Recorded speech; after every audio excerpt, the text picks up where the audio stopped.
Rabu memang ada acara yang kami laksanakan bekerja sama dengan sekolah-sekolah termasuk dengan Dinas Pendidikan. Kami pusatkan di SMP Islam Al-Azhar. Yang pertama kita menghadirkan Pak Wali untuk peringatan bulan gemar membaca, karena kebetulan September ini adalah bulan gemar membaca.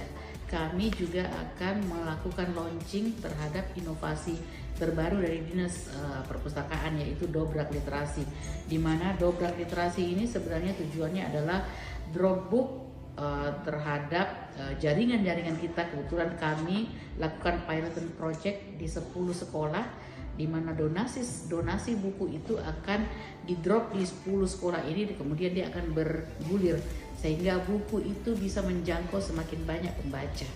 Kita juga akan melakukan membaca serentak di sekolah-sekolah yang tergabung. Jadi kita hadirkan juga di link Zoom nanti.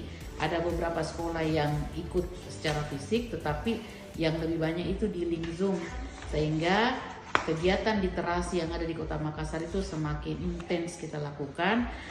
Selain itu juga memang kita rutin melakukan pelayanan baik itu di Car Free Day maupun di sekolah-sekolah yang mengundang kami melalui jaringan perpustakaan keliling maupun dongeng keliling.